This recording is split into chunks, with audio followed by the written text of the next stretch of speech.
Bien, alors bonjour à tous et bienvenue à ce webinaire. Donc, j'espère que déjà vous m'entendez bien et que vous voyez bien mon écran. Je vais me présenter brièvement et puis vous donner ensuite quelques éléments concernant l'Institut France Alzheimer.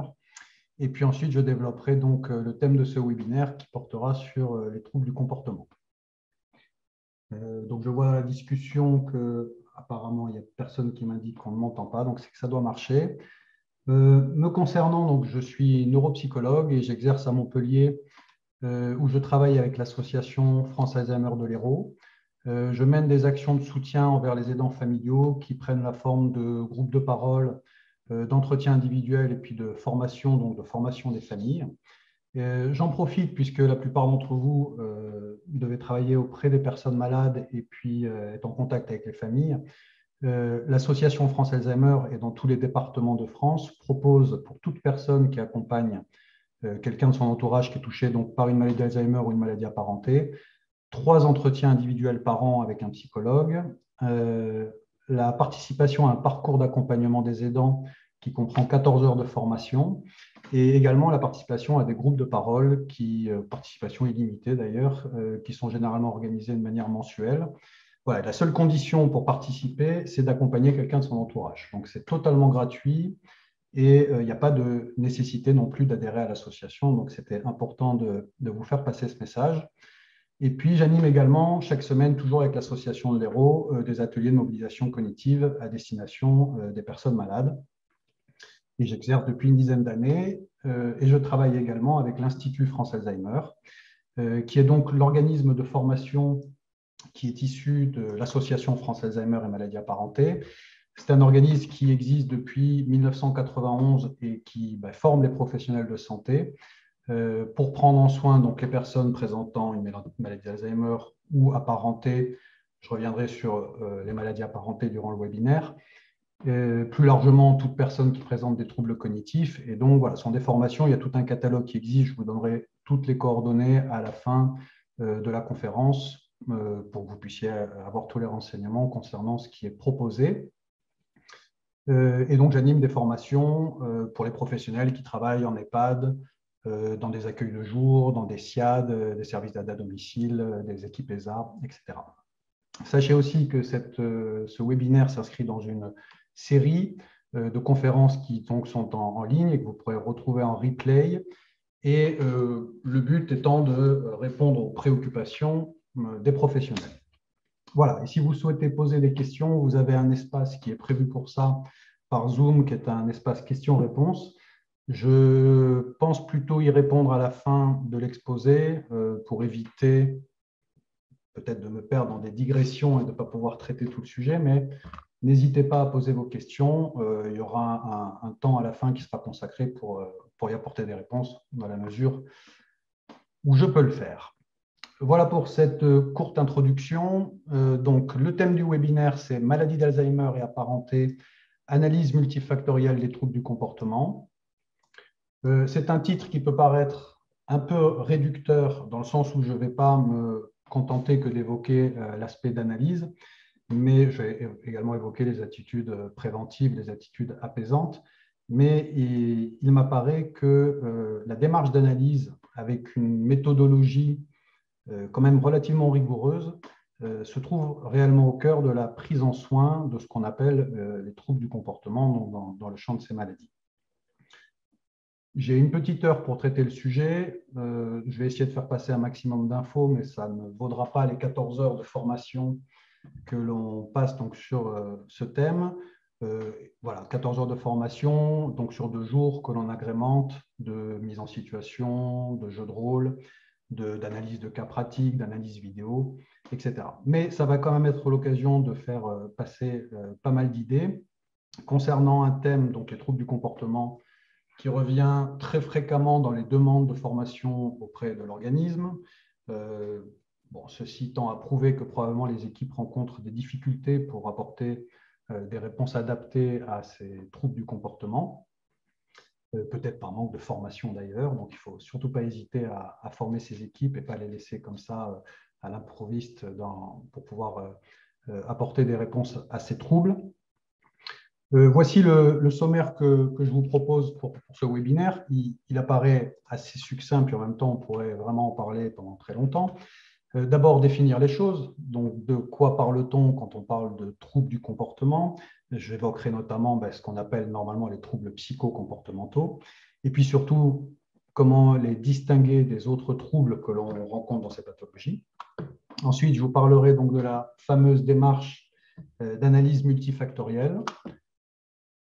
Quelques données sur les spécificités qu'on rencontre dans les maladies apparentées, parce que autant Alzheimer c'est connu, autant peut-être on ne connaît pas forcément les tableaux cliniques spécifiques d'une dégénérescence frontotemporale ou d'une maladie à corps de Lévy, donc je l'évoquerai rapidement. Un petit topo sur les attitudes préventives et apaisantes, et puis enfin, je terminerai avec quelques études de cas, en tout cas une, et en fonction du temps qui me restera, j'évoquerai peut-être d'autres situations qui sont pour le coup des situations réellement rencontrées sur le terrain. Voilà pour ce sommaire. Donc en guise d'introduction, je vais prendre une définition qu'on retrouve au niveau de l'HAS, tout simplement. Qu'est-ce qu'on appelle un trouble du comportement? Ce sont des comportements, des attitudes ou des expressions dérangeants, perturbateurs ou dangereux pour la personne elle-même ou pour autrui. Vous remarquerez que j'ai mis en gras dérangeants, perturbateurs ou dangereux, dans le sens où il sera important d'apprécier toujours le caractère d'urgence, voire carrément la réelle prise en soin d'un trouble du comportement chez une personne malade. Je pense notamment tout de suite à une situation d'une personne touchée par la maladie à corps de Lévy qui discute avec des photos chez elle, qui discute avec la télé, qui donne des biscuits aux photos de son fils pour lui donner à manger, etc. Et cette dame est absolument ravie d'avoir ce monde autour d'elle et ça ne lui pose aucun problème. Et finalement, ça a assez peu de conséquences par rapport à son intégrité physique, etc. Donc voilà, tout le travail, c'est plutôt d'accompagner son époux, qui pour lui, évidemment, c'est extrêmement compliqué. Mais voilà, c'est toujours important de savoir est-ce que ça vaut le coup vraiment, est-ce que ça dérange vraiment ce trouble ou pas. Quoi qu'il en soit, on retrouve des troubles du comportement chez 80% des patients, et ce, quel que soit le stade d'évolution de la maladie. Alors, c'est vrai que les troubles vont changer probablement de nature à mesure que la personne évolue dans la maladie. On va assez rarement rencontrer de la déambulation chez un patient qui est à un stade tout débutant de la maladie. On la rencontrera peut-être plus fréquemment chez des personnes un peu plus avancées, mais on retrouvera potentiellement de l'opposition, de l'anxiété, de l'agressivité chez des patients qui sont en tout début de maladie, de l'irritabilité notamment. C'est assez fréquent. Ensuite, il signale, en tout cas le plus souvent, une rupture avec le fonctionnement antérieur. Ils sont fluctuants en intensité et en fréquence. Et enfin, dans tous les cas, il faut bien prendre en compte qu'ils sont interdépendants, intriqués, associés. Et c'est la raison pour laquelle l'analyse du trouble ne peut être que multifactorielle. Voilà pour cette courte introduction.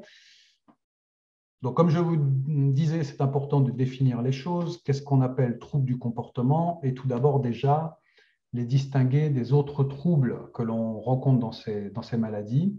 Alors, d'abord, les troubles neurologiques. Donc là, probablement, je ne vous apprendrai rien, mais dans ces pathologies, on retrouve potentiellement l'amnésie, l'aphasie, l'agnosie et l'apraxie. Également, le dysfonctionnement exécutif et la désorientation temporospatiale. Et peut-être moins connu, l'anosmie et la gueusie.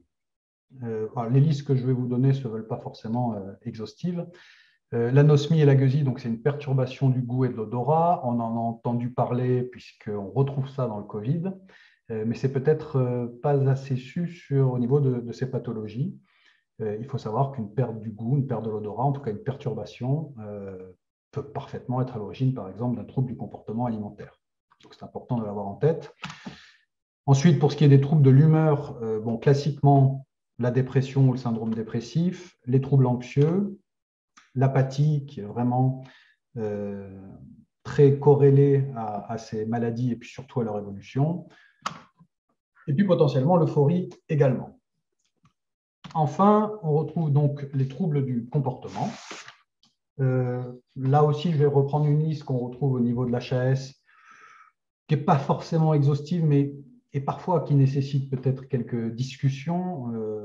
Voilà. Mais en tout cas, telles qu'on les retrouve, c'est l'opposition-refus, donc qui se caractérise par une attitude, qu'elle soit verbale ou non verbale, d'opposition, de refus, que ce soit de refus de s'alimenter, de participer à une activité, de prendre un médicament, de se rendre à l'accueil de jour, ou tout un tas de choses. Donc, opposition, refus, avec ou sans agressivité, ça c'est important à considérer. L'agressivité, c'est encore un autre trouble. Donc, l'agressivité, si on devait la définir, on va dire que c'est un comportement physique ou verbal qui s'avère menaçant ou dangereux pour la personne elle-même ou pour autrui.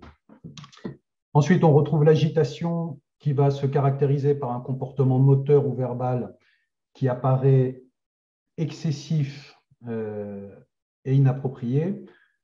Peut-être certains d'entre vous, vous travaillez auprès de personnes malades dans des EHPAD et eh bien, on a tous, ou même à domicile d'ailleurs, des situations de personnes qui vont ranger, déranger leurs affaires, etc. et qui en tout cas présentent un état qui semble trahir une certaine anxiété. On retrouve également les comportements moteurs aberrants qui sont donc des activités répétitives, stéréotypées, qui ne semblent pas avoir de but apparent là aussi. Parmi les plus connus, il y a la fameuse déambulation, mais il peut y avoir des activités répétées.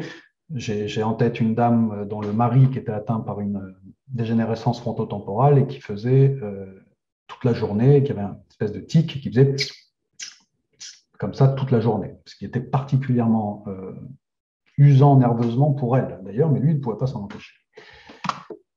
Les cris, qui sont les cris, donc qui sont soit répétés, soit répétitifs, et puis bien sûr qui varient en intensité.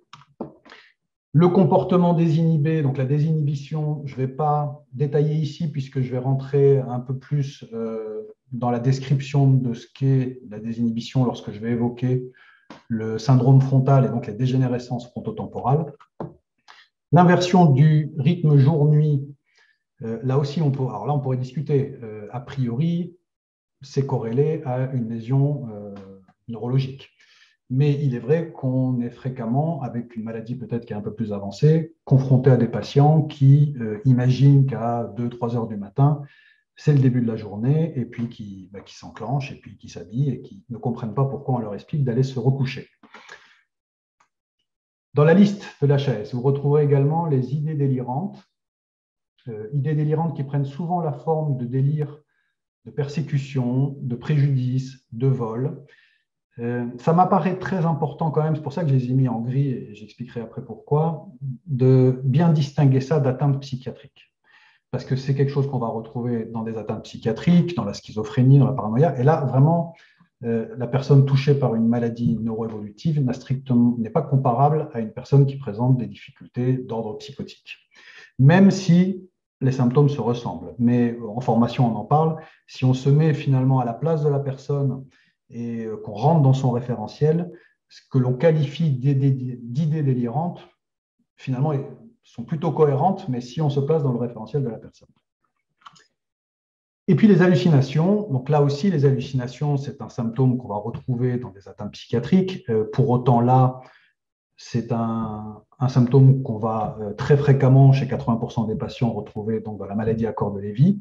Et pour autant, c'est totalement corrélé à une atteinte neurologique, puisque c'est a priori une lésion du lobe occipital qui est à l'origine d'un mauvais traitement visuel et de potentielles hallucinations. Donc c'est pour ça qu'au niveau de l'HAS, vous retrouverez le terme symptômes psycho-comportementaux des démences, dans le sens où ça intègre aussi ces troubles-là. Donc, à partir de maintenant, je parlerai de symptômes psychocomportementaux, de troubles psychocomportementaux. Voilà, mais c'est déjà important de bien distinguer les choses. Je vais aussi en profiter pour vous donner une description de ce qu'on appelle les troubles de l'humeur, parce que c'est quelque chose peut-être de plus connu, de plus répandu que les troubles neurologiques, mais peut-être mal connu. Donc, le syndrome dépressif, qui va se caractériser par une tristesse, et on va la distinguer de la déprime parce que cette tristesse, elle est durable. On retrouve dans les DSM une description d'une tristesse durable tous les jours, toute la journée, depuis au moins 2 semaines. Voilà, c'est vraiment ce qui va la distinguer d'une humeur passagère, comme on y est tous soumis. Une perte d'intérêt et de plaisir, un repli sur soi, des idées noires pouvant aller ou non jusqu'à des idées suicidaires, en tout cas des pensées de mort récurrentes, un sentiment de dévalorisation excessive, on a l'impression qu'on est nul, que voilà, on est moins capable que les autres, moins bien réussi, des perturbations du sommeil avec potentiellement ce qu'on appelle de la clinophilie, c'est-à-dire une tendance à se réfugier en un sens dans le fait d'aller se coucher. D'ailleurs, il y a des études qui sont sorties dernièrement qui démontrent que l'allongement du temps de sieste, notamment après 50 ans, semble trahir peut-être l'émergence future d'une maladie. À prendre, bien sûr, avec des pincettes. Des perturbations de l'appétit. Donc là, c'est pareil, hein, ça va soit en trop, soit je grignote toute la journée du sucre, soit au contraire, je mange très peu, j'ai une perte d'appétit. Et puis des plaintes somatiques multiples. Ça, il faut avoir conscience que les personnes âgées n'expriment pas forcément toujours la dépression et ne la verbalisent pas toujours par des affects voilà, de tristesse, etc., mais l'expriment plutôt par la multiplicité de plaintes somatiques. Et finalement, quand on a une personne qui se plaint assez régulièrement de ses yeux, ses genoux, son ventre, etc., et puis que bien sûr, hein, il faut prendre en compte ça et puis faire euh, voilà, analyser tout ça, mais quand ça se multiplie, qu'on ne trouve rien, on peut souvent soupçonner quand même la présence d'une dépression. Ensuite, l'apathie, qu'on retrouve très fréquemment dans ces pathologies et qui quand même est corrélée à l'évolution de la maladie, donc on peut supposer quand même qu'elle est sous-tendue par des lésions neuronales. Et l'apathie, c'est important quand même de la distinguer de la dépression parce qu'on retrouve deux symptômes communs, perte d'intérêt, de plaisir, repli sur soi, mais c'est là que ça s'arrête au niveau de la comparaison, c'est-à-dire qu'on n'aura pas de tristesse, pas de dévalorisation excessive, pas forcément de perturbation du sommeil et de l'appétit. En revanche, on retrouvera ce qu'on appelle un émoussement affectif, c'est-à-dire une indifférence affective. Voilà. Il y a très peu d'émotions chez un patient qui présente de l'apathie. Pas de surprise, pas de colère, pas d'énervement, pas de joie. C'est quelque chose de très éteint. Et ça se distingue vraiment complètement de la dépression. Enfin, les troubles anxieux. Le trouble d'anxiété généralisée, là encore, alors ces troubles-là, il n'y a pas besoin d'être malade d'Alzheimer pour les présenter. Le trouble d'anxiété généralisée, c'est quelque chose qu'on retrouve assez fréquemment chez les personnes âgées, avec des thèmes qui peuvent être potentiellement récurrents autour de l'argent, de la santé. Ça, c'est quelque chose qui revient beaucoup chez les personnes malades, hein, problématique autour de l'argent, suspicion de vol. On peut supposer que pour la personne malade, l'environnement est de moins en moins facile à sonder. Et on garde en tête finalement quelque part que ce que je sais, c'est que j'ai besoin d'argent pour pouvoir subvenir à mes besoins. Donc c'est quelque chose qui peut revenir de manière très récurrente. J'étais dernièrement encore en entretien avec une famille qui m'expliquait que la sœur du monsieur qui était donc malade retirait tous les 2 jours 100 euros et qu'on ne savait pas du tout ce qu'elle faisait de cet argent, est-ce qu'elle l'avait caché, etc. Évidemment, on peut supposer qu'il y a des problèmes de mémoire épisodiques et qu'elle ne se souvient plus les avoir retirés. Les phobies, les attaques paniques, les troubles obsessionnels. Ce n'est pas parce qu'on est touché par une maladie d'Alzheimer ou apparentée qu'on n'est pas soumis à des troubles psychologiques. Et puis, on a tous aussi une structure de personnalité. Ces troubles anxieux sont évidemment renforcés par les troubles cognitifs. Quand vous avez du mal à vous repérer, à vous orienter, etc., c'est quand même relativement angoissant. Et puis renforcés quand même aussi par l'entourage. Si je dis par exemple à une personne qui demande ses parents et je lui explique que ses parents sont morts il y a 25 ans. Alors je vous signale qu'il y a 2 hypothèses. Soit vous avez raison, et donc je suis en train de comprendre que je suis totalement désorienté, et c'est plutôt anxiogène. Soit vous me mentez, et c'est plutôt anxiogène aussi. Donc finalement, très souvent, les réponses que l'on adopte plutôt favorisent ou un syndrome dépressif ou un trouble anxieux. Et c'est pour ça qu'il y a une nécessité absolue de formation des professionnels, mais aussi de formation des familles. Et c'est ce que fait l'Association française Alzheimer. J'ai mis là un petit graphique qui présente la fréquence de ces troubles du comportement. Il n'est pas récent, il date de 2003, mais après avoir lu quelques études plus récentes ou plus anciennes, de 96, on retrouve à peu près ce même topo, cette même répartition. Donc, c'est exprimé en pourcentage. Vous avez ici le score OMMS, pour ceux qui ne connaissent pas, mais vous ne devez pas être très nombreux, j'imagine, mais c'est le Mini Mental State Examination, qui est donc un test rapide en 30 questions, qui permet d'avoir un aperçu des capacités cognitives globales d'une personne. C'est un test sur 30, donc a priori 30 sur 30, vous n'êtes pas malade, et encore on pourra en discuter, mais voilà, 21, 25, vous êtes plutôt à un stade débutant de la maladie, et un score entre 11 et 20, vous êtes à un stade modéré, voire modéré à avancé, et donc on retrouve ça plutôt en rouge-violet sur le graphique. Je ne vais pas tout détailler, mais ce dont on se rend compte, c'est qu'évidemment, les idées délirantes sont totalement corrélées à l'évolution des troubles cognitifs, l'agitation également, ainsi que l'apathie. Là, c'est quand même assez marqué que plus la personne avance dans la maladie, plus on rencontre cette perturbation de l'humeur. Un comportement moteur aberrant, comme je vous disais, on retrouve ça plus fréquemment chez des personnes qui sont un peu plus avancées. Qu'est-ce qu'on peut dire d'autre aussi également sur ce graphique? Bon, dépression, anxiété, ça ne bouge pas tant que ça. On peut y être soumis dès le début de la maladie si on s'aperçoit que l'euphorie augmente un petit peu. Donc voilà pour la fréquence de ces troubles du comportement. Donc on se rend compte quand même que finalement, la moitié des personnes présentent un ou plusieurs troubles dits psychocomportementaux.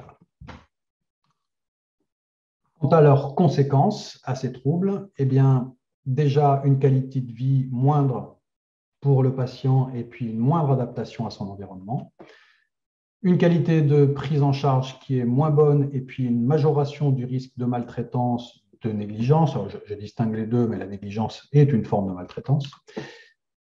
Je ne vous fais pas un dessin sur les prescriptions médicamenteuses inappropriées. Je vais y revenir quand on va évoquer l'arbre décisionnel de l'HAS. Et puis un risque majoré de burn-out pour les équipes. Donc, il convient vraiment d'apporter des réponses adaptées et puis de ne pas laisser les équipes non plus dans l'improvisation pour prendre en soin donc, ces troubles et puis vraiment de les former, et notamment à la fameuse démarche d'analyse qui ne peut être que multifactorielle. Donc, la démarche d'analyse, 1, décrire précisément le trouble, d'où l'intérêt de les définir dans un premier temps. La recherche de la cause. Je vais vraiment vous faire passer l'idée qu'en fait, on mène une enquête, il y a un coupable. On va toujours partir du principe qu'un trouble du comportement s'explique par une cause.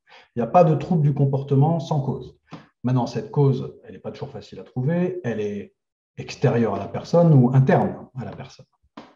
Mais il y a une cause. Dans tous les cas, donc, ce qui convient, c'est de la rechercher et puis de formuler des hypothèses et faire des propositions de prise en soin. Je vais y revenir. Et puis, analyser les attitudes des attentes professionnels et familiaux quand on fait de la formation dans des EHPAD ou auprès des aides à domicile. Je ne vous cache pas que quelquefois, on est surpris que le salarié se demande pourquoi la personne réagit mal.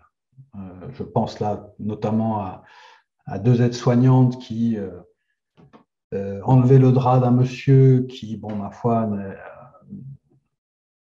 pendant la nuit, voilà, avait fait ses besoins et qui ont réagi de manière très dégradante, en fait, en signifiant que, voilà, oh, ça sent mauvais, oh là là, il n'a pas fait les choses à moitié, etc. On a un monsieur qui, derrière, est crispé, tendu, opposant. Voilà. Pas besoin de se poser la question de savoir pourquoi. Donc, c'est quand même important aussi d'interroger nos attitudes. Donc ici, vous retrouvez l'arbre décisionnel de traitement des troubles du comportement perturbateur. Je ne vais pas rentrer dans la sémantique après, même si c'est vrai que les mots ont leur importance. Trouble du comportement, comportement perturbateur, peu importe.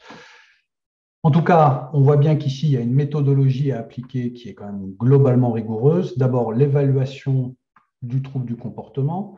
On voit que cette évaluation est répétée dans le sens où, comme vous le voyez, eh bien, c'est une boucle, c'est-à-dire qu'une fois qu'on a mis en place une proposition de prise en soin, on réévalue pour voir l'impact.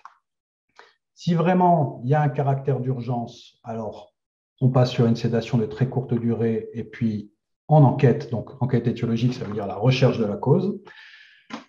La première des choses que l'on va rechercher, et ça c'est vraiment une idée qu'il faut absolument faire passer, c'est la cause somatique. C'est-à-dire que peut-être que ce trouble du comportement est expliqué simplement par la présence d'une gêne ou d'une douleur. Et donc, ça ne sert à rien de se prendre la tête sur nos attitudes. Ça vaut toujours le coup de prendre la tête sur nos attitudes, mais en premier lieu, il convient de contrôler la cause somatique et puis de réévaluer et de voir dans quelle mesure peut-être on a réussi à apaiser le trouble du comportement. Si j'ai quelqu'un qui, je ne sais pas moi, a un aft et qui mange plus depuis 2 jours, elle n'est pas forcément cette personne en mesure de dire qu'elle a mal et peut-être d'avoir même une conscience réelle de son schéma corporel, mais en attendant, elle a beaucoup de mal à manger, elle refuse de manger, et en fait, c'est l'aft la cause. Donc, il ne s'agit pas de réfléchir sur autre chose que de prendre en soin cette cause. Si jamais, une fois qu'on a exploré toutes les causes somatiques et bon, voilà, qu'a priori, ce n'est pas ce qui est à l'origine du trouble, eh bien, on va retrouver une intervention au niveau donc, des techniques de soins, des techniques de communication. On va essayer de mettre en place toutes les attitudes préventives qui permettront peut-être d'éviter l'émergence du trouble, un travail sur l'environnement. Peut-être que la pièce est trop éclairée, peut-être qu'il y a un miroir dans la pièce, peut-être que la télé est allumée, etc., etc. On va essayer de proposer des interventions non médicamenteuses, donc qui vont passer d'abord par une adaptation, d'abord de nos attitudes, et puis aussi, pourquoi pas, la proposition de participation à des activités, à des soins, etc. Si jamais ça s'avère inefficace, à ce moment-là seulement, on va passer sur le traitement psychotrope. Je vous fais remarquer 2 choses. C'est que d'abord, ce traitement est de courte durée, première chose, donc ce n'est pas un truc chronique, et il n'est présenté qu'en dernière instance. C'est-à-dire qu'il ne faut pas faire de la réponse médicamenteuse d'abord l'unique réponse, et puis surtout pas la première réponse. Comme vous le voyez, la première réponse, c'est la démarche d'analyse, la recherche des causes somatiques, puis l'expérimentation d'approches non médicamenteuses, et enfin, en dernière instance, le traitement psychotrope. Je ne vous cache pas que malheureusement, on a un peu tendance à dégainer rapidement du thiapri, du risperidone pour apaiser un trouble sans vraiment se poser la question du pourquoi, du comment. Voilà au niveau de cet arbre décisionnel. Donc, au niveau de l'analyse des causes, j'ai ici un petit tableau que je propose notamment à mes stagiaires en formation et je les invite à pourquoi pas l'imprimer et le mettre dans le bureau infirmier, dans la salle où a lieu les réunions, puisqu'elle reprend, peut-être pas de manière totalement exhaustive, mais en tout cas, toutes les potentielles causes qui pourraient être à l'origine d'un trouble. En tout premier, je l'ai dit, mais je le répète et je vais le répéter une 3e fois après, on va analyser les causes somatiques. Ensuite, les causes dites psychiatriques, les causes neurologiques. Ensuite, les causes liées à la personnalité donc du patient. Et enfin, tout ce qui est cause environnementale. Sur le plan somatique, on a affaire très souvent, même si bien sûr il y a des personnes malades jeunes qui peuvent être malades à 40 ou 50 ans, mais on a globalement en majorité affaire à des populations âgées. Donc des causes somatiques, eh bien, il y en a pléthore. Voilà, j'ai mis là aussi une liste qui n'est pas forcément exhaustive. J'attirerai votre attention sur ces 2 derniers points, c'est-à-dire le trouble sensoriel non décelé. Les personnes malades font parfois l'objet de stigmatisation, c'est-à-dire qu'on va tout mettre sous le dos d'Alzheimer. Mais peut-être que cette personne elle est en train de perdre de l'audition depuis quelques mois et qu'on ne s'en est pas rendu compte. Et que sa tendance au repli sur soi, elle est tout simplement liée à une perte d'audition, une perte de vue. C'est pour ça aussi que les causes somatiques doivent être systématiquement recherchées en premier. Et puis les causes iatrogènes. Je sais que nous avons à Montpellier, et puis dans plusieurs services hospitaliers, on trouve ça dans différentes villes de France, une UCC, une unité comportementale et cognitive. Et il leur arrive assez fréquemment de reprendre à zéro l'ordonnance, de faire des fenêtres thérapeutiques afin de bien observer les éventuelles interactions indésirables. Une fois qu'on a éliminé donc, la potentielle cause somatique, on va partir sur les causes donc, dites psychiatriques, les troubles de l'humeur comme je les ai évoqués tout à l'heure, les troubles obsessionnels, le délire de préjudice. J'ai mis paranoïa entre guillemets, puisqu'encore une fois, ce n'est pas de la paranoïa au sens schizophrénique du terme. Même si ce n'est pas parce qu'on est malade d'Alzheimer qu'on est à l'abri d'une décompensation psychotique ou potentiellement d'une schizophrénie tardive. Ensuite, les causes neurologiques, donc je les ai listées tout à l'heure J'ai ajouté ici le syndrome parkinsonien qu'on retrouve notamment dans la maladie à corps de Lévy, et puis les aspects de personnalité, donc qui sont très importants à prendre en compte. Quel est le caractère de la personne? On ne va pas avoir la même approche avec une personne, je vous donne comme ça des exemples au hasard, mais vécu, une dame qui est huitième d'une fratrie, qui a 86 ans, qui, toute sa vie, finalement, étant la petite dernière, a appris à ne pas faire de vagues, à ne pas déranger, et à plutôt être conciliante et acceptée, n'aura pas, probablement, ne nécessitera pas en tout cas la même approche qu'un monsieur qui était PDG d'une grande entreprise, qui a eu l'habitude systématiquement qu'on lui obéisse, qui prend des décisions, etc. Et forcément, l'approche ne sera pas la même. Donc, prendre en compte l'histoire de vie, prendre en compte la profession exercée, le caractère. Donc ça, c'est la famille, hein, la plupart du temps, évidemment, qui peut nous donner ce type de renseignements. C'est important de faire de la famille un partenaire. Et puis les événements marquants de vie. Imaginons qu'on a une dame qui a perdu un enfant un 20 décembre, il y a 30 ans. Et bien, cette dame, à chaque fois que Noël arrive, et ben, elle n'est pas bien. Et si on connaît son histoire de vie, les événements qui ont jalonné son histoire, notamment les événements traumatiques, ça peut être un élément pour expliquer ce qu'on observe au niveau psycho-comportemental. Et puis, l'enfance. Moi, je ne vous apprends pas qu'on trimballe notre enfance toute notre vie, même à 85 ans, et qu'elle a un impact sur nous et sur notre psyché.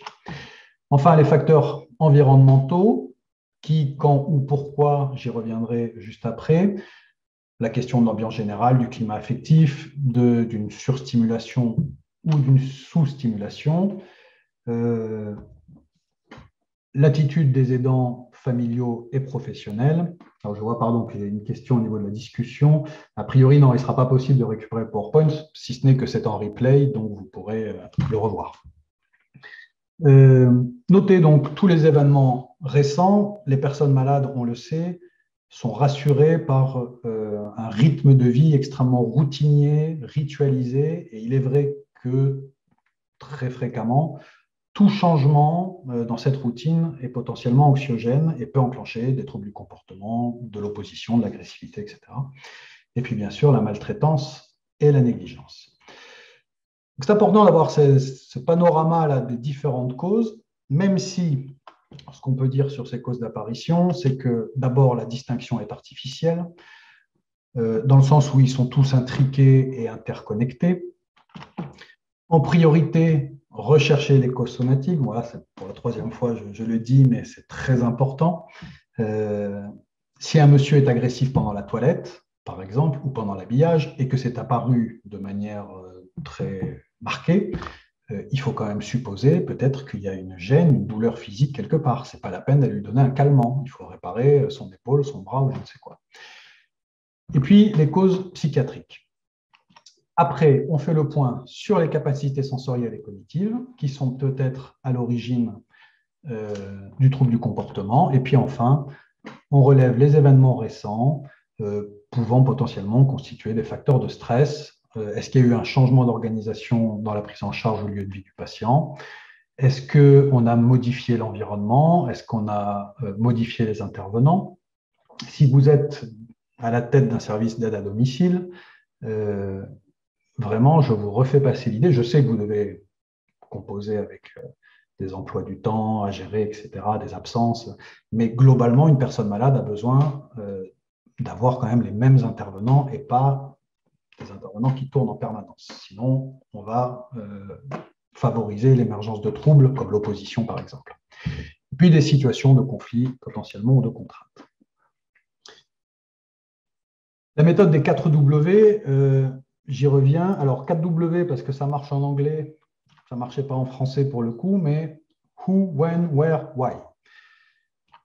Qui est avec la personne au moment du trouble ou qui est absent. Quand je fais des formations auprès des aides à domicile et qu'on me dit qu'il y a par exemple 2 aides à domicile qui interviennent chez la même personne, et on me dit, avec moi, ça marche très bien, et avec elle, ça ne marche pas du tout. Alors on peut interroger, de savoir évidemment les attitudes, ce qui est dit, les aspects non-verbaux de la communication. Quelquefois, c'est juste physique, c'est-à-dire que la personne, on n'accepte pas que cette personne intervienne parce que 1000 raisons, elle lui rappelle quelqu'un de son enfance ou je ne sais pas. qui est absent aussi. On peut par exemple observer qu'une dame est particulièrement tendue et opposante après que son fils lui ait rendu visite le matin. Et puis on observe une récurrence de ça. Alors, voir l'attitude du fils à ce moment-là. Ou alors on sait que voilà, un membre de la famille est absent, la personne en a conscience, et puis c'est à l'origine du trouble du comportement. Donc ça, c'est le facteur qui. Le facteur quand, est-ce que le trouble intervient à des moments précis? On sait évidemment que la fin d'après-midi est un moment critique avec la montée des angoisses. C'est quelque chose de récurrent dans ces pathologies. Mais voilà, le facteur quand est à considérer, le facteur où également. Est-ce que le trouble intervient dans un endroit en particulier, dans telle pièce, comme je vous disais tout à l'heure, pour 1000 causes possibles, l'éclairage, le bruit, la résonance de la pièce. Et puis pourquoi? Qu'est-ce qui semble enclencher ou aggraver le trouble? Est-ce que c'est quand je le touche? Est-ce que quand je dis telle phrase? Par exemple, on va dire à quelqu'un, je vous accompagne pour votre toilette. Et ça bloque. Et maintenant, si je lui dis, ben, je vous accompagne, venez, on va se préparer, on va se faire belle pour la journée, peut-être que ça passe. Peut-être qu'on a juste un réflexe conditionné par rapport au mot toilette. Voilà, donc c'est, encore une fois, l'idée, c'est vraiment d'adopter une attitude méthodologique et d'avoir vraiment une analyse réelle du trouble. Dans tous les cas, la bonne prise en soin, je vais avoir l'occasion de vous le redire, ce n'est pas forcément régler tous les troubles du comportement, ce n'est pas facile, mais c'est en tout cas ne jamais se satisfaire de la présence d'un trouble. Ne pas se dire, Monsieur Martin, il crie tous les soirs. Voilà, Monsieur Martin, il crie tous les soirs. Ah non, si Monsieur Martin il crie, c'est qu'il y a une raison. Alors, je ne dis pas qu'on va la trouver, mais pendant 2 ans où Monsieur Martin est dans l'institution, la bonne prise en soin, elle consiste à rechercher en permanence la cause et puis des propositions de stratégie de prise en soin. Tant qu'on fait ça, personne ne viendra vous reprocher de ne pas avoir fait du bon travail. Quand on se contente d'un trouble ou qu'on ne le gère que par les médicaments, là, je suis désolé de vous dire qu'on n'est pas dans la bonne prise en soin. Alors, des facteurs, il y en a 15 millions. Est-ce que l'eau est trop froide pour la toilette? Est-ce que l'habit porté est inadapté? La télévision est trop forte? Est-ce que la personne reste assise de manière prolongée et c'est inconfortable? Est-ce qu'on a changé de pièce? Est-ce qu'il est 17h30? Est-ce qu'on a prodigué les soins un peu plus tard que d'habitude? La personne est-elle restée seule toute la journée devant BFM TV? J'ai mis cet exemple parce qu'en EHPAD, j'ai vécu le cas d'un monsieur, et il me semble que ça doit être les attentats de Charlie Hebdo du Bataclan, mais qui a poussé des cris en fin de journée, mais il avait passé la journée devant la télé et il me disait, il y a la police partout, il faut partir, il faut partir. Bon, là, ça valait le coup de changer de chaîne pour le coup. Est-ce que l'aide-soignante a changé de couleur de cheveux? Est-ce que le voisin de table a changé? Etc. etc. Alors, je vois une remarque, je la lis, je suis chargé d'évaluation au service de la domicile ADMR. J'insiste pour que les intervenants du domicile consignent ce type d'événement pour les transmettre aux autres partenaires ou auprès de mes services. Sans ça, l'information peut rester bloquée sans être traitée. Anne-Laure, je vous rejoins totalement. Bien souvent, le problème, mais ça on le retrouve dans 1000 situations, c'est la question de la communication. Et parfois, on peut rester des mois alors qu'un intervenant a trouvé le truc qui fait que, par exemple, si je mets la personne en tenue de nuit avant de passer à table, le repas se passe beaucoup mieux que si je la mets en tenue de nuit avant de passer au lit. Mais l'autre intervenante n'est pas au courant de ça et on prolonge pendant des mois voilà, une prise en soin qui est inadaptée, là où il suffisait d'avoir l'info. Donc, c'est vrai que c'est très important de communiquer, de transmettre, et notamment entre collègues. Le diable se niche dans les détails, comme dit l'expression. Donc, quelquefois, c'est vraiment un mot. Là, me vient tout de suite, si je dis à une personne, venez, on va se coucher. On va se coucher. Si je dis à ma compagne, on va se coucher, je lui signifie qu'on va se coucher tous les deux. Et là, je dis à cette personne exactement la même phrase. Comment fait-elle pour distinguer on va se coucher, mais en fait, je suis en train de vous dire que je vous accompagne pour que vous alliez vous coucher, ou est-ce qu'on va se coucher tous les deux? Est-ce qu'on va se doucher tous les deux? Et j'ai peut-être pas forcément envie de me doucher avec vous. Donc parfois, c'est du détail. Je ne dis pas qu'à chaque fois qu'on transforme le on a résolu le problème. Mais enfin, c'est à réfléchir. Je pense au cas d'un monsieur, sa femme et son fils lui rendaient visite, et à chaque fois qu'il donc à l'EHPAD, et à chaque fois qu'il repartait, il disait, bon, mais papa, on y va. Et ils repartaient tous les deux, mais sans lui. Et ce monsieur criait, hurlait, parce que finalement, je pense qu'il doit avoir le sentiment qu'on l'avait oublié. On y va, a priori, on y va tous les trois, puisque c'est ma famille. Voilà, ça valait le coup pour le coup de changer le discours et de dire à la personne, papa, maman et moi, nous partons, tu restes ici et nous revenons te voir demain. C'est déjà plus clair. Et puisque l'origine, vous l'avez compris, est multifactorielle, eh bien l'approche ne peut être que pluridisciplinaire. C'est-à-dire que le médecin potentiellement le médecin traitant, l'IDE, va nous donner des informations sur tous les aspects de prise en charge par les médicaments et les facteurs somatiques. Le psychologue potentiellement sur les facteurs de personnalité, neurologique, psychopathologique, neuropsychologique, psychopathologique et relationnel. L'ergothérapeute sur les facteurs environnementaux, le psychomotricien sur la motricité et les capacités préservées. Et puis finalement, j'ai envie de vous dire tout le monde, parce que tout le monde observe des choses. Quand c'est un détail qui est à l'origine d'un léger trouble, quelquefois, c'est peut-être une ASH qui a observé ça ou qui a peut-être échangé de manière informelle avec la personne. Donc, finalement, tout le monde a son mot à dire lorsqu'il s'agit de faire le recueil d'informations. Je rajoute la famille. Alors, évidemment, ce n'est pas une discipline pour le coup médicale, mais c'est compliqué de faire sans la famille parce que si on n'a pas les éléments d'histoire de vie, comme je disais tout à l'heure, les événements marquants, les traits de personnalité, eh bien, on se rajoute des difficultés lorsqu'on réfléchit à comment accompagner et prendre en soin un trouble du comportement. Il m'apparaît aussi intéressant d'utiliser des outils d'évaluation. Alors, il y a des échelles, notamment des échelles de douleur, qui sont des outils qui vont permettre d'objectiver des observations cliniques. Il y a des échelles de douleur spécifiques, notamment aux personnes qui présentent des troubles cognitifs, les empêchant d'être en mesure de pouvoir exprimer leur douleur et la localiser également. Et puis, vous avez des outils que peut-être vous connaissez pour certains, l'échelle d'agitation de Cohen-Mansfield, qui va coter l'agitation physique non agressive et l'agitation verbale non agressive, ainsi que agitation et agressivité physique et verbale. C'est très important d'avoir un score, puisque lorsqu'on va faire une proposition de prise en soin, vous savez, si on se base sur le subjectif, il y a 1000 biais qui rentrent en compte.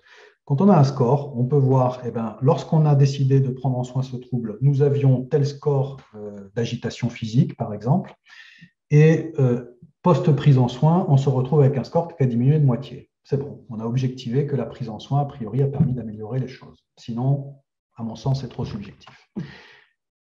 Et puis plus connu, l'inventaire neuropsychiatrique, dans lequel vous retrouvez la liste de ce que j'évoquais en introduction, et donc avec une cotation en fonction de la fréquence, de la gravité, et là aussi un score qui va nous permettre d'objectiver le trouble et son retentissement, et puis d'objectiver l'efficacité ou non de la prise en soin. Je regarde s'il n'y a pas de commentaires, non. Donc ça aussi, ça doit faire l'objet d'une formation pour savoir utiliser ces outils d'évaluation. Si je résume la démarche au complet, il est déjà 15h45, si je résume la démarche au complet, donc les étapes. D'abord, on apprécie le degré d'urgence, de dangerosité ou de risque fonctionnel pour la personne et pour autrui. Est-ce que ça vaut le coup ou pas?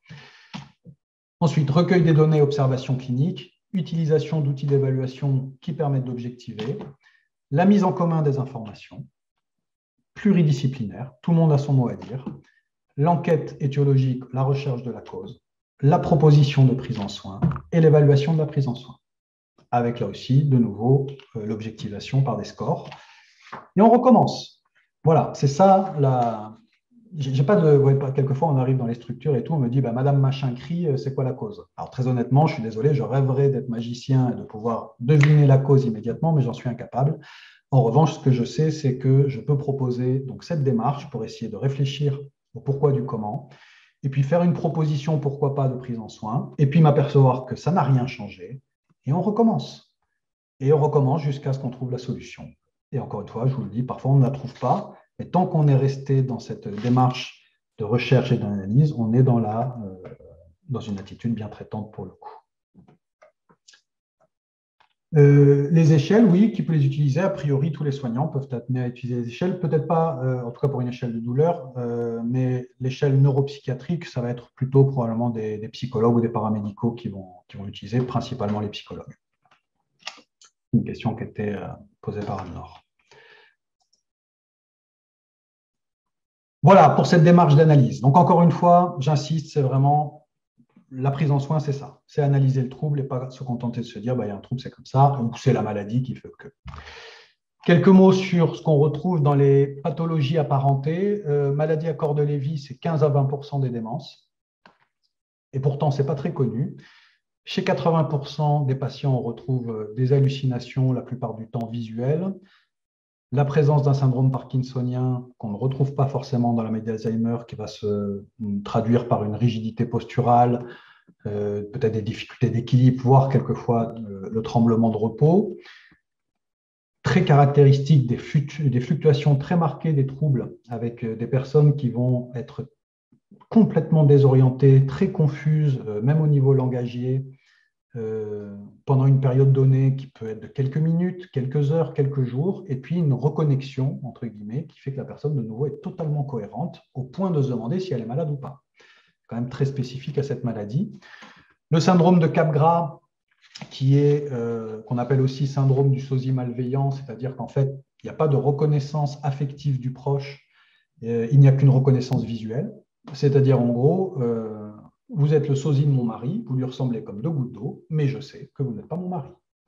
Et en plus, il y a cette dimension malveillante du sosie. Donc ça aussi, si on ne le sait pas, et puis surtout si personne n'apprend à comment gérer ça, ben, j'imagine bien que c'est compliqué de pouvoir correctement s'adapter. Bien sûr, agnosie visuelle, trouble de la reconnaissance donc, des objets, des lieux ou des personnes, des agitations pendant le sommeil et notamment la phase de sommeil paradoxal et potentiellement du somnambulisme. Pour ce qui est des dégénérescences frontotemporales, très important parce que là, bon, évidemment, il y a différentes variantes. Il y a la variante plutôt langagière ou des variantes langagières et puis la variante comportementale pour le coup. C'est 5 à 10% des démences. Ça concerne souvent des patients qui sont plus jeunes, qui ont au moment du diagnostic entre 50 et 65 ans. On retrouve chez ces patients une modification très marquée du comportement par rapport au fonctionnement antérieur et donc par rapport à leur personnalité. Une anosognosie quasi complète, c'est-à-dire une non-conscience des troubles. Là, je parle pour la variante comportementale. Un dysfonctionnement exécutif, une désinhibition comportementale qui va se traduire par une perte des convenances sociales. Exemple, vous êtes au restaurant, vous avez très faim, ça tarde à arriver, mais sur la table d'à côté, vous ne connaissez pas les gens, mais il y a une assiette de frites qui a été servie. Ça vous donne envie, cette assiette de frites. Personne ne va se lever pour aller se servir une frite. Tout le monde, même si l'envie est là, tout le monde a conscience que socialement, ça ne se fait pas. Vous perdez ce type de conscience. Donc, ben, vous avez envie d'une frite, vous vous levez et vous vous servez, et vous ne comprenez pas en plus que la personne le prend mal. Voilà, perte des convenances sociales, attitude d'indifférence et d'apathie, syndrome d'agrippement qu'on appelle en anglais grasping. Ça, c'est important à connaître. Je me souviens d'un film sur M6, me semble-t-il, à l'époque, en tout cas bon, sur un reportage télé, sur la maltraitance en EHPAD, et on voyait un monsieur qui agrippait la barrière du lit et elle disait il s'agrippe systématiquement à la barrière du lit, et donc elle le tapait. Elle lui tapait la main pour que. Bon. Alors, il faut apprendre à cette dame que ce monsieur n'y est pour rien, que c'est l'atteinte du lobe frontal, très probablement en tout cas, qui est à l'origine de cette attitude d'agrippement. Et que c'est pas. Vous pouvez le taper tout ce que vous voulez, vous pouvez même lui brûler la main s'il faut, ce n'est pas ça qui va résoudre le problème. Et puis je suis sûr que ce n'est même pas satisfaisant pour la soignante elle-même d'en arriver à ça. On retrouve des persévérations, c'est-à-dire des tendances à répéter, pourquoi pas taper avec sa canne, répéter la même chose, etc. Des conduites stéréotypées, de l'écolalie, c'est-à-dire répéter ce que l'autre dit, un peu comme les enfants ont tendance à faire, arrête de répéter ce que je dis, arrête de répéter ce que je dis. Donc, on répond en écho. Et puis, quand même assez fréquemment, un comportement alimentaire compulsif. On peut retrouver ça potentiellement dans la maladie d'Alzheimer, avec l'évolution de la maladie. Personne à qui vous laissez 12 yaourts dans le frigo et dans 2 heures, il n'y a plus aucun yaourt dans le frigo. Et puis la démence vasculaire, On peut retrouver potentiellement quand même assez fréquemment de l'apathie ou un syndrome dépressif, et puis du passage au rire aux larmes spasmodiques. Là aussi, l'origine, pour le coup, est bien neuronale, mais vraiment des très fortes fluctuations comme ça de l'expression des émotions, en passant parfois d'un extrême à un autre. Donc ça, c'est vraiment des spécificités des maladies apparentées qui sont importantes à connaître. Je termine sur les aspects d'attitude préventive et apaisante.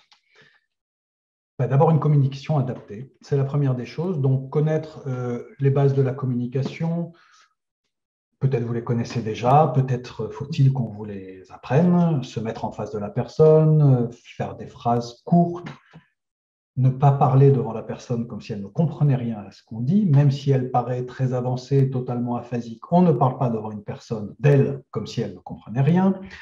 Se mettre à son niveau pour lui parler, l'emploi de synonymes, si jamais on suppose que la personne a des troubles de compréhension. Ensuite, connaître les stratégies alternatives de réponse aux incohérences du discours. Qu'est-ce que je dis à une personne qui me dit que ses parents viennent la chercher ou qu'elle n'habite pas ici alors qu'elle habite ici, mais qu'elle a en tête, au regard de l'amnésie rétrograde, elle a en tête la maison où elle habitait il y a 30 ans. Ne pas se contenter uniquement de la réorientation dans la réalité, qui est une stratégie possible. C'est une stratégie possible, mais il y en a d'autres. Le différé, la diversion, l'intérêt porté pour le sujet, potentiellement, pourquoi pas, quelquefois le mensonge, même si ça est utilisé avec précaution, mais voilà. En tout cas, pouvoir élargir son champ de réponse et les stratégies potentielles qu'on peut utiliser pour faire face aux incohérences du discours. Bien sûr, une attention particulière sur les aspects non verbaux de la communication. Je vous informe ou je vous rappelle que la communication non verbale, c'est 93% de la communication. Donc, ce n'est pas tant ce qu'on dit qui compte que la façon dont on dit les choses. Et je peux vous garantir qu'un ton calme, une expression du visage apaisée, le sourire, ce genre de choses, sont vraiment des outils extrêmement précieux pour toute personne qui accompagne quelqu'un de malade. Parce qu'on va dire peut-être même dans la vie en général avec n'importe qui. Et puis l'emploi d'outils de communication, l'écoute active, donc tout ça, on voit ça en formation, on transmet toutes ces connaissances. L'écoute active avec le questionnement, la reformulation, et puis bien sûr, outil très précieux, la reconnaissance et la validation des émotions. Ensuite, vraiment, on ne peut pas avoir une approche standardisée, c'est-à-dire que l'approche ne peut être qu'individualisée, et donc les attitudes ne peuvent être qu'individualisées. S'il y a un maître mot de la prise en soin, si on devait garder qu'un seul mot de comment accompagner une personne malade, s'adapter. Voilà. L'adaptabilité, c'est vraiment le cœur. Mettre en place une prise en soin non médicamenteuse globale, pourquoi pas. Et puis, on peut employer aussi des animations flash. Si on sait par exemple que la personne présente régulièrement des troubles de l'agitation en fin de journée, on a peut-être une idée d'animation dont on sait que ça va l'intéresser, qu'elle va porter son attention dessus, et on va réussir à éviter le passage de 17h30, de 18h, quand la personne, justement, a cette montée d'angoisse et donc présente un trouble du comportement. Enfin, un savoir-être, un savoir-faire. On ne peut pas faire l'impasse sur la formation des équipes. D'ailleurs, ce n'est pas leur faire un cadeau que de les laisser sur le terrain sans formation. Je sais qu'il y a beaucoup de manque d'effectifs et qu'on recrute un peu à tout va, mais enfin, quand même, c'est important de former les équipes, de participer aussi, pourquoi pas, à des groupes d'analyse de pratique. Ça, je trouve que dans les différents services d'aide à domicile, c'est peut-être pas assez répandu. Alors, pas tous les mois, mais peut-être 2 fois par an, 1 fois par trimestre, c'est intéressant. Et puis, appliquer les recommandations de bonnes pratiques. Donc, vous retrouvez au niveau de l'HAS des tableaux qu'on transmet notamment en formation, donc des tableaux qui indiquent de manière très pragmatique à faire, à ne pas faire face à tel ou tel trouble. Par exemple, face à l'opposition au refus, donc je ne vais pas tous les mettre, mais là j'en ai sélectionné 2. On retrouve à faire, être à l'écoute et prendre le temps de connaître la raison du refus. Ça paraît idiot, mais je vous assure que pour avoir animé des tas de mises en situation, de jeux de rôle ou d'observation de situation, c'est assez rarement fait. C'est-à-dire qu'on ne demande pas à la personne pourquoi. Je pense à un jeu de rôle que j'ai fait il n'y a pas longtemps pour un service d'aide à domicile. La dame refusait de suivre l'aide à domicile pour aller manger et s'acharnait sur une poignée de porte fermée. On en est arrivé au point qu'on a été, elle tire la dame par le bras, etc., pour l'amener dans la cuisine. Je veux dire, à un moment, c'est même pas venu à l'idée, mais j'en veux pas. Hein. Si tout le monde fait comme ça, c'est qu'a priori, il y a un déficit de ce côté-là, de lui demander pourquoi il voulait sortir, tout simplement, voire de lui ouvrir la porte, de sortir 5 minutes avec elle et de revenir.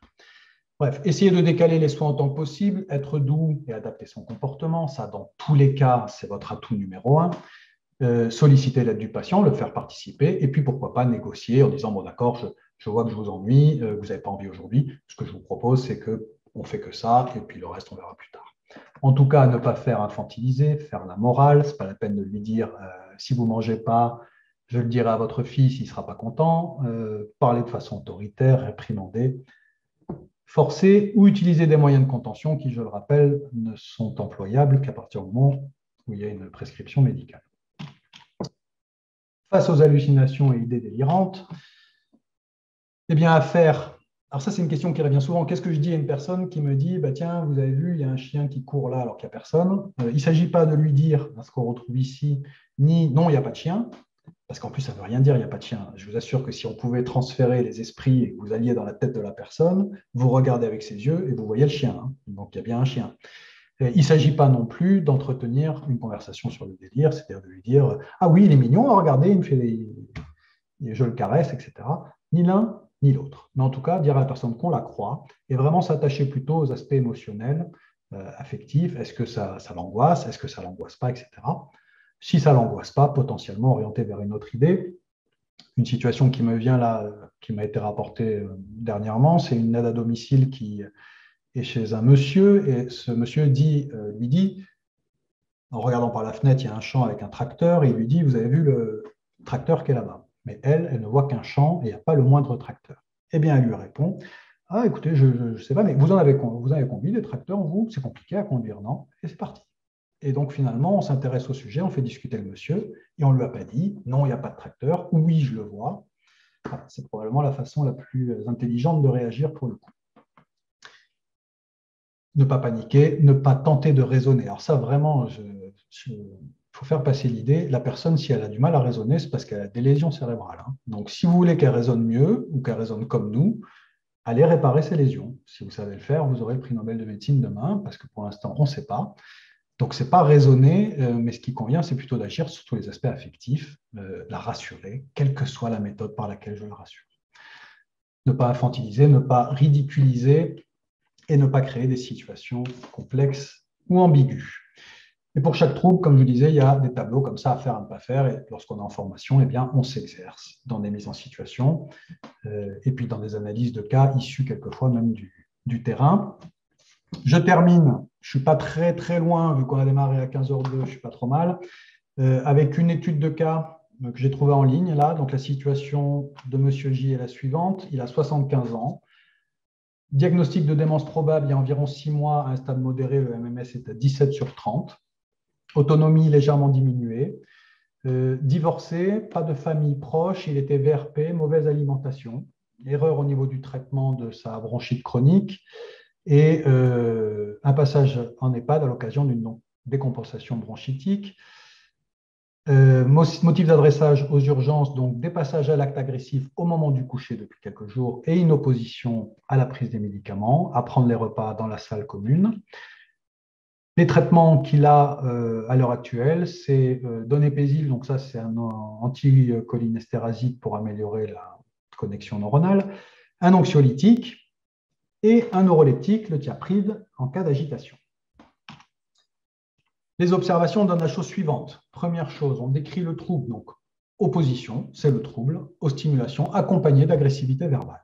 Déjà, c'est la première des choses, c'est qualifier le trouble. Ensuite, on recueille des éléments. On sait par la famille qu'on a une personnalité rigide et autoritaire, que c'est un monsieur qui n'a pas l'impression d'être malade et qui a refusé les aides à domicile, que le trouble intervient surtout le soir. Donc là, on retrouve le quand, le qui aussi. On s'aperçoit qu'il a des tensions, en tout cas plus fréquentes, quand il n'a pas de nouvelles de sa fille. Quand on rentre à l'improviste dans sa chambre, il n'aime pas trop qu'on le touche. Donc ça, c'est en réunion pluridisciplinaire, c'est le recueil des infos, on met tout ça en commun. On mesure. On fait un inventaire neuropsychiatrique, on s'aperçoit qu'on a un score donc, qui fait ressortir comme item l'agressivité, l'opposition, comportement moteur aberrant, anxiété et apathie, et irritabilité. Donc là, on a ce score. On va faire une proposition de prise en soin et puis on refera le score et on verra. Et encore une fois, ne prenez pas comme un échec le fait que ça n'a pas bougé. C'est juste qu'a priori, ce n'était pas la bonne cause et on va continuer à réfléchir. La proposition de prise en soin était la suivante: inciter et former l'équipe à l'évaluation répétée avec transmission formalisée et partagée. J'insiste encore, la communication, la transmission, c'est souvent ce qui pêche. La prise en soin non médicamenteuse proposée étant la suivante: on a quelqu'un qui est assez irritable, etc., ne pas donner des ordres. Valoriser les moments de calme et les efforts pour participer aux activités, donc favoriser les interactions avec les personnes appréciées. Vous voyez que là-dessus, on est sur du psychologique. Adapter la communication à son comportement, lui laisser le choix de l'horaire de la prise des médicaments ou du repas. Et au niveau pharmacologique, on diminue l'anxiolytique, on évite les neuroleptiques, on introduit de la mémantine, donc ça c'est aussi pour les aspects cognitifs. Et puis on discute d'un éventuel traitement antidépresseur en fonction de l'état thymique de M. J. Voilà, on met ça en place quelques temps et puis on réévalue, on rescore et on voit si ça a marché, si ça n'a pas marché. Voilà, j'avais d'autres petites études de cas, mais peut-être dans le temps imparti, je vous les fais rapidement. Pas de commentaires particuliers. Donc, sur les études qui, pour le coup, des situations réellement rencontrées, Madame V est très opposante au moment de passer à table, voire refuse de manger depuis 2 jours. Donc, on va voir le psychologue, on lui dit, voilà, Madame V refuse de manger depuis 2 jours, donc c'est très marqué. On étudie tous les aspects somatiques. Est-ce que Madame V n'a pas une douleur quelque part? Est-ce que, je ne sais pas moi, ça peut être œsophagique, ça peut être au niveau des gencives, ça peut être constipation, etc., etc. Tout ça est éliminé, pas de cause somatique a priori. Ensuite, pourquoi pas voir est-ce qu'on a une cause neurologique, est-ce qu'il y a une mauvaise reconnaissance des aliments, est-ce qu'il y a une agueusie, une anosmie, pas toujours facile à déceler. Tout ça avait été éliminé. Finalement, on était parti sur les facteurs environnementaux et il se trouve qu'il y a eu un changement de table, de plan de table, puisque une nouvelle personne est arrivée il y a 2 jours. Et depuis que cette nouvelle personne est là, la personne, Madame V, refuse de manger. Pourquoi? Je ne sais pas. Peut-être cette dame lui rappelle quelqu'un de son enfance ou quelqu'un qui l'a traumatisé, ou peut-être que cette dame mange salement, que ça lui coupe l'appétit. Enfin, il y a 1000 raisons. La difficulté, puisque c'était un cas que j'ai rencontré, c'est que quand on a mis cette personne à une autre table, ça n'a pas résolu le problème. Dans le sens où cette dame avait toujours dans son champ visuel l'autre dame. Et c'est uniquement quand on l'a sortie du champ visuel et qu'elle était derrière elle qu'elle s'est remise à manger. Voilà. Mais encore une fois, personne n'est magicien. Vous ne pouvez pas lui dire, elle ne mange plus depuis 2 jours. Attends, je réfléchis. Hop, c'est la voisine, ça l'empêche de manger. Il faut la sortir de son champ visuel. Ce n'est pas comme ça que ça marche. Voilà, je m'arrêterai là. J'avais d'autres petits cas, mais en conclusion, gardez bien en tête qu'on ne peut pas améliorer la plupart des variables chez la majorité des personnes malades. Chaque personne est différente, donc on ne peut pas avoir une approche standardisée. On est obligé d'adapter en permanence. Ce qui est standardisé, c'est la méthode d'analyse. Et pour des troubles dont on l'a compris, qui ont de multiples facteurs comme cause. Donc, qu'est-ce que c'est qu'une prise en soin de qualité des troubles psychocomportementaux? C'est ne jamais cesser d'analyser, tenter, évaluer, retenter, réévaluer. Et c'est comme ça qu'on fait du bon travail. Voilà pour cet exposé. Je suis bien resté dans les temps. On va passer à une petite partie questions-réponses. N'hésitez pas donc dans la petite fenêtre questions-réponses qui est destinée à ça, ou même dans la discussion si vous le souhaitez. Si j'ai la possibilité de vous répondre, je vais le faire là pendant un petit temps. Sachez en tout cas que si vous voulez des renseignements sur toutes les formations, il y a vraiment beaucoup de thèmes avec beaucoup de professionnels de différentes disciplines qui proposent des formations au niveau de l'Institut. Vous avez ici les coordonnées. Sachez que sur ce thème que nous avons abordé, les troubles psychocomportementaux, il y a une formation qui est organisée à Paris les 19 et 20 septembre. Donc, vous prenez le numéro de téléphone et le mail pour tout renseignement. Et vous avez tout à fait la possibilité, bien sûr, de demander des formations au sein de votre établissement en vous adressant directement à l'Institut France-Alzheimer. Alors, donc n'hésitez pas, on va se prendre peut-être une dizaine de minutes si jamais il y a des remarques ou des questions. Merci beaucoup, Vincent. Si c'était clair, c'est parfait. C'était vraiment le but. Le sujet n'est pas forcément simple. Merci, Gwenaël.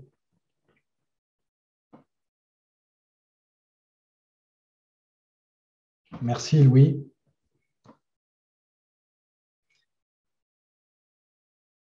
Alors, je ne vois pas de questions particulières. Ceci tentant à prouver que c'était clair. Petite piqûre de rappel, oui. C'est vrai que ça ne fait pas de mal, piqûre de rappel, parce que parfois on le sait, mais je veux dire, le plus gros risque finalement dans la question de la prise en soin, c'est quand tout d'un coup on rentre dans une certaine routine et on ne se pose plus la question du pourquoi, du comment, et puis voilà, on se décourage un petit peu, ça c'est pas terrible. Et parfois, bah, une formation, ça permet de redonner de la motivation à toute l'équipe. Le PowerPoint ne sera pas disponible, non. Comme je vous disais, vous pouvez le revoir en replay, mais il n'y aura pas le PowerPoint, non. Si vous regardez en replay, vous pouvez toujours faire des captures d'écran. Merci, Pamela. Oui, au niveau du site de l'HAS, je pense que vous devez pouvoir trouver ça si vous tapez traitement des comportements perturbateurs. Donc, au niveau de l'HAS, je crois que c'est là que j'ai récupéré. Il y a pas mal de temps que vous les avez récupérés, mais c'est là que vous pouvez les trouver. Est-ce qu'il y a des formations à BX? Alors ça, je ne sais pas. Ce que Bruxelles, peut-être? BX, Elisabeth?